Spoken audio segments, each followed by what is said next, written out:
Good morning everyone and welcome back to my channel. Today we are doing a second garden update, but it's also going to have some tips and tricks on making the gardening starting process cheaper.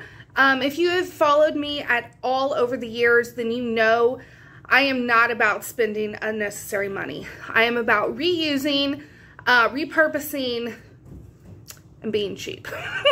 So, to the point that it sometimes drives my husband bonkers. But I'm going to share with you a couple things that I do for my garden and my seed starting setup, yada yada.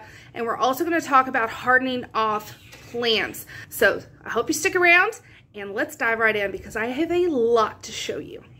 Okay, so first let's talk seedlings.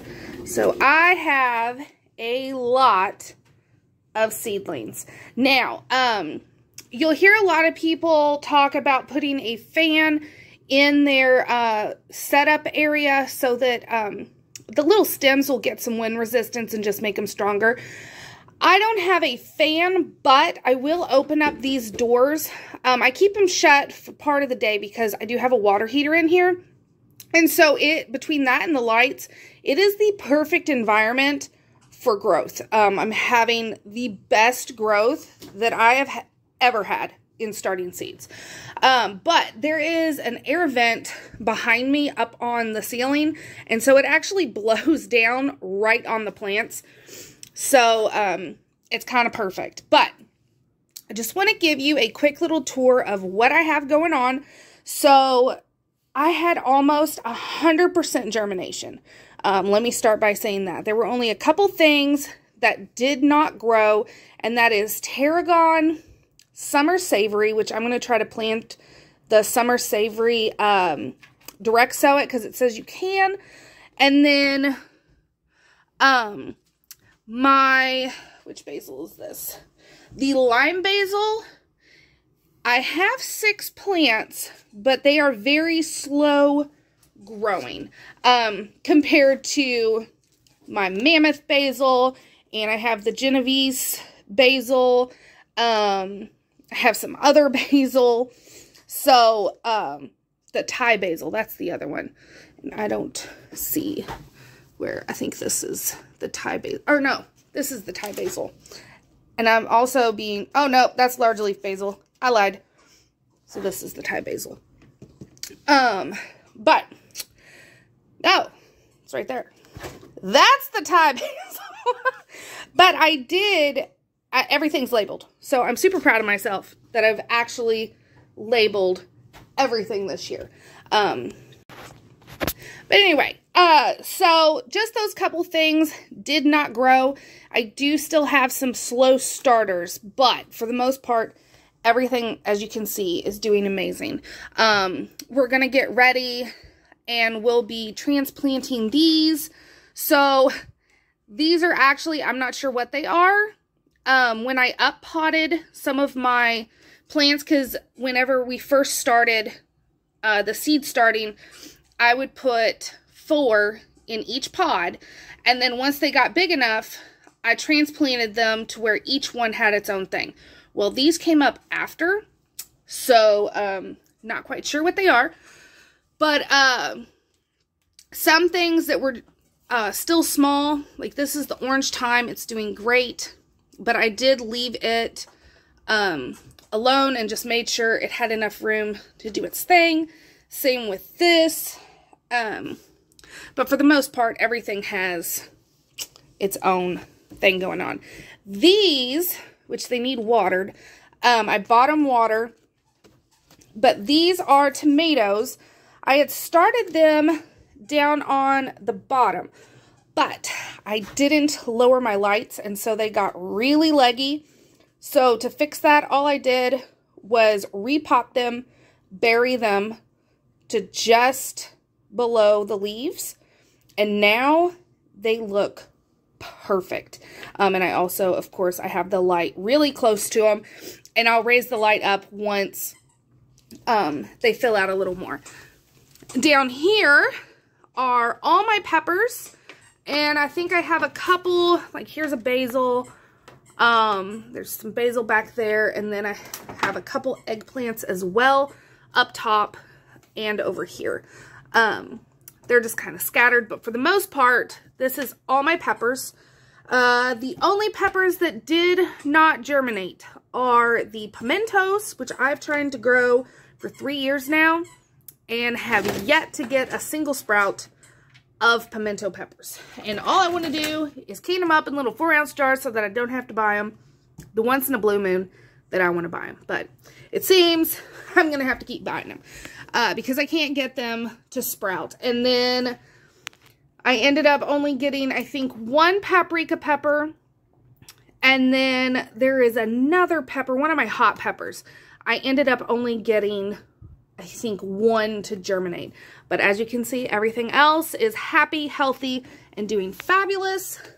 Down here, we have some more tomatoes that have been repotted, and they're doing great. And then we have some herbs in the back and edible flowers for tea garden that are doing good. And I know it's really bright. All these are tomatoes. They're either tomatoes that have been repotted in these little peat pellets, or if there's nothing in them, I replanted some tomatoes just from where I had to repot. Just to be on the safe side, I did replant some of them from seed because I still have time to do that. It's not too late. They take 6 to 8 weeks, and we are right at like the 7-week mark, so it's perfect.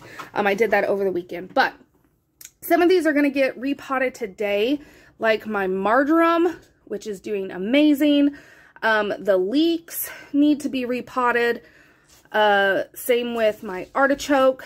And then this is, I'm not going to try to pronounce it. It's for my tea garden.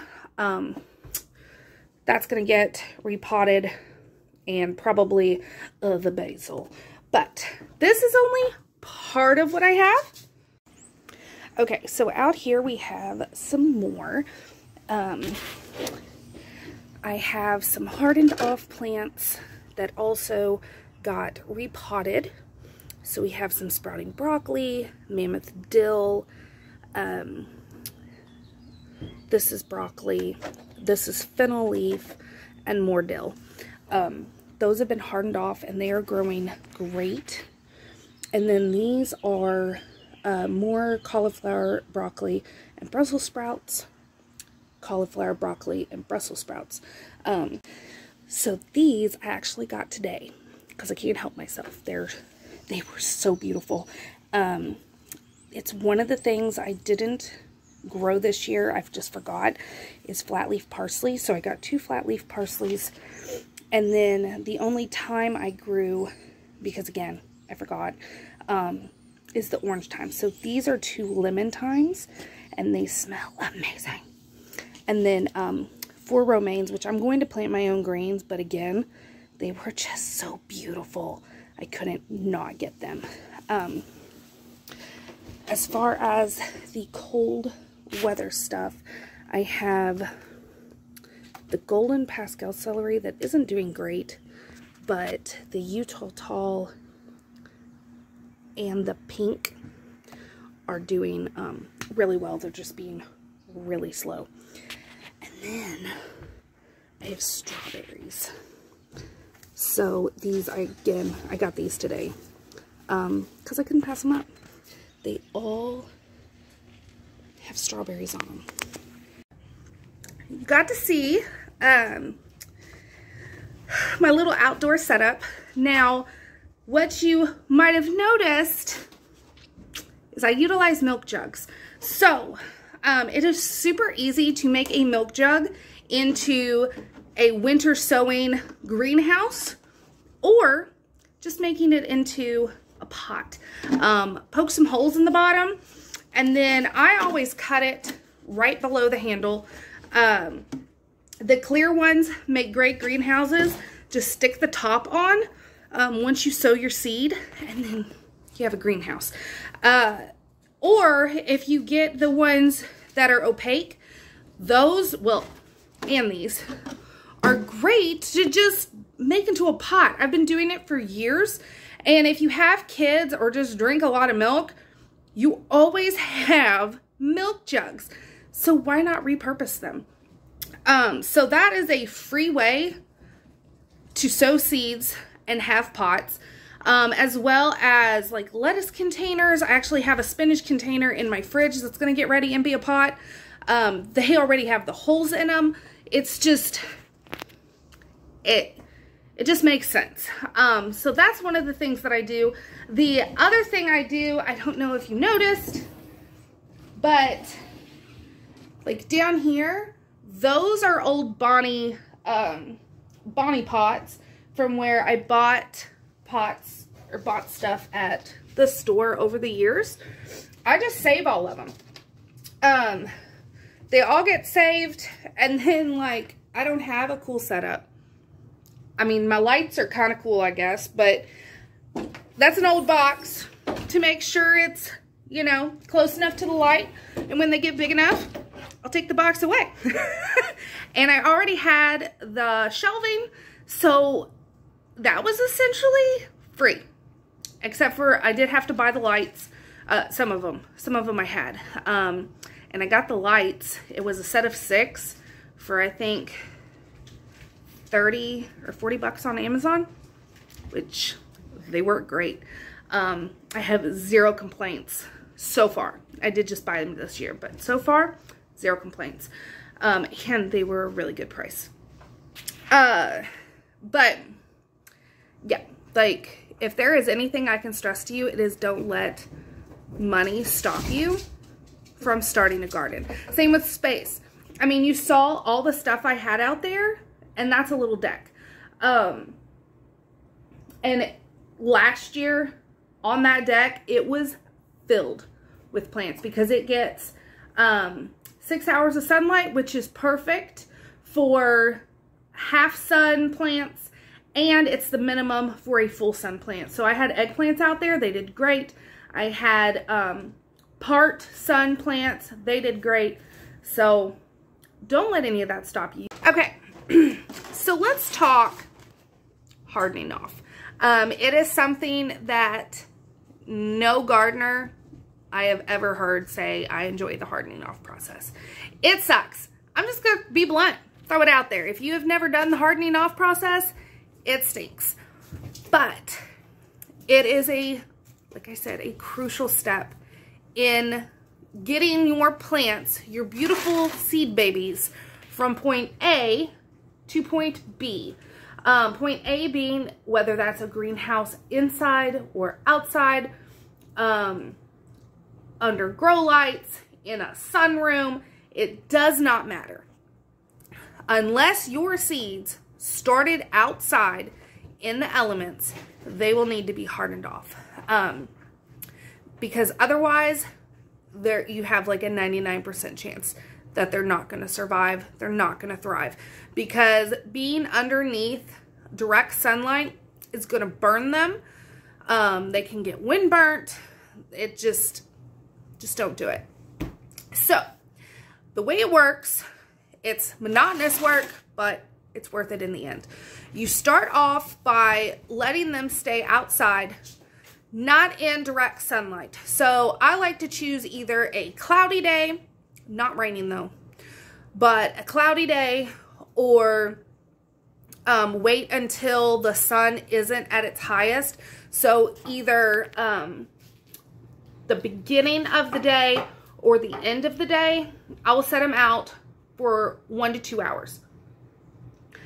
You don't want them to have direct sunlight the first day. And then you bring them back in, put them back under the grow lights, and that's your first day. Also, make sure it's not too cold. I started these when the highs were in the 50s, so it was pretty perfect weather for my cold weather vegetables. When I do my peppers and tomatoes, I'm going to wait until it's in the 70s, and then I'll be, you know, starting the hardening off process with them. They still have a couple months though. But on day 2, you would do the same thing, but you would give them 3 to 4 hours. And then the third day, 4 to 5 hours. Fifth day, 5 to 6 hours, until they are able to be out there all day. Now, some people do it differently. What I do is I'll make it to where they go all day, because you're just working them up to being in the sun all day long. Which obviously they will be under direct sunlight by like day 3, 4, whatever, but they are getting indirect sunlight on the beginning couple days as well. By the end of the week, theoretically, you can start leaving them out overnight. I'm a hover mom to my baby, so I give them a little extra time where I could start leaving them out, unless, of course, the weather is going to be bad. It's going to be really windy, or it's going to get cold, in which case I would bring them in, and I would advise, even if they've been hardened off for that week, to bring them in if the weather is going to be bad. I don't leave mine out overnight until closer to like a week and a half. So I give mine, once the end of the week of the first week of hardening off is done, I still give them at least 3 to 4 more days of taking them out during the day and then bringing them in at night before I let them stay out all night long, like little teenagers. It's not necessary, but it is what I do. It makes me feel better, because I feel like I'm just giving them a little extra time to acclimate themselves to being alone outside. So that's how I do it. But regardless of how you do it, do it. It needs to be done. So I hope you enjoyed this video. I hope it helped you out for first-time gardeners that are like, what do I do? This is what you do. And I will see you all next time. Thanks for watching.